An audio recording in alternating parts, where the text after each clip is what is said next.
Hello दोस्तों, स्वागत है आप सबका आपके अपने YouTube channel success commerce classes में। आज के वीडियो में हम लोग क्लास 12 ईपीएस के चैप्टर नंबर 6 को करेंगे। इसलिए पिछले वीडियो में हमने चैप्टर नंबर 5 तक कर लिया था। तो चलिए स्टार्ट करते हैं। ये इसमें सिर्फ शॉर्ट टाइप का क्वेश्चन हम लोग करते हैं, जिसमें जो इम्पोर्टेंट क्वेश्चन होता है, जो एग्ज़ाम में काफ़ी बार आ चुका है, वो हम लोग करेंगे। मैक्सिमम ये छोटा चैप्टर है, 3 से 4 क्वेश्चन हो सकता है, ठीक है। और यही कंप्लीट है शॉर्ट टाइप का क्वेश्चन। चलिए स्टार्ट करते हैं। चैप्टर नंबर 6 क्वेश्चन है पहला, किसी उपक्रम की स्थापना से पूर्व किन किन बातों पर ध्यान दिया जाता है। यानी किसी भी उपक्रम को स्टार्ट करने से पहले, किसी भी उपक्रम को लगाने से पहले किन किन बातों पर ध्यान देना चाहिए, ठीक है। चलिए समझते हैं।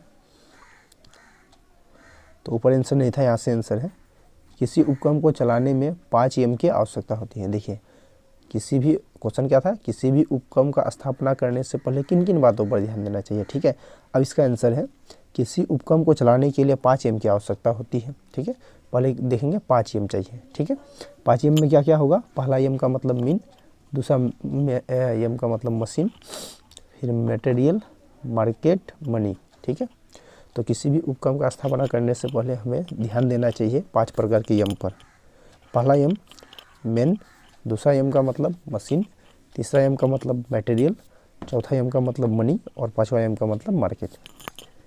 जहाँ ये पांचों यम आसानी से उपलब्ध हो, ठीक है, जहाँ पर ये पांचों प्रकार के यम आसानी से उपलब्ध हो, वहीं व्यवसाय की स्थापना करनी चाहिए।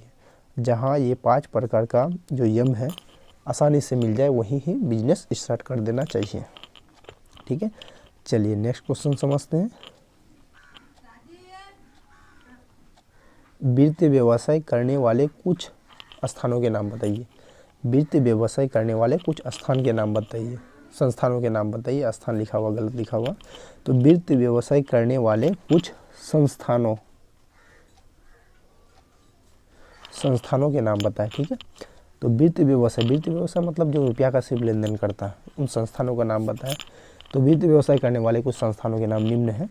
पहला, आपसे ऑब्जेक्टिव में भी पूछा जा सकता है, याद रखिएगा। पहला हो गया राज्य सरकारों द्वारा ऋण। देखिए, राज्य सरकार का काम क्या होता है, जो व्यवसाय है उनको कर्ज देने का काम करता है, उद्योग धंधा को देश में बढ़ावा देने के लिए। दूसरा है राज्य वित्तीय निगम, राज्य वित्तीय निगम, ये भी वित्तीय संस्था है, ठीक है।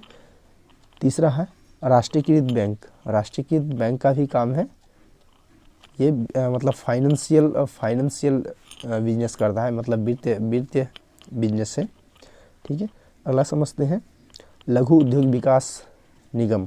तो लघु उद्योग विकास निगम भी वित्तीय व्यवसाय करता है, ठीक है। अर्थात जो सिर्फ रुपया का लेन देन करता है उसको बोलेंगे वित्तीय व्यवसाय, ठीक है। नेक्स्ट क्वेश्चन है, किसी व्यवसाय के विस्तार में कौन कौन सी समस्या आ सकती है। देखिए, कोई भी अगर बिजनेस हम स्टार्ट कर दिए, ठीक है, अब उस बिजनेस को हम बढ़ाना चाहते हैं, उसका क्षेत्र को फैलाना चाहते हैं, ठीक है। पहले कम माल बेचते थे, अब ज़्यादा बेचना चाहते हैं, ज़्यादा उत्पादन करना चाहते हैं। तो ऐसी स्थिति में हमें कौन कौन सी समस्याएं आ सकती हैं, ठीक है, ये पूछा है क्वेश्चन। तो आंसर है, किसी व्यवसाय के विस्तार में निम्न समस्या आ सकती है। जब हम बिजनेस का क्षेत्र बढ़ाएंगे, इसको बढ़ाएंगे, ठीक है, तो हमको क्या क्या समस्या आ सकता है। तो ये निम्न समस्या आ सकता है। पहला, प्रबंध में जोखिम, ठीक है, मैनेजमेंट करने में थोड़ा रिस्क हो सकता है, ठीक है।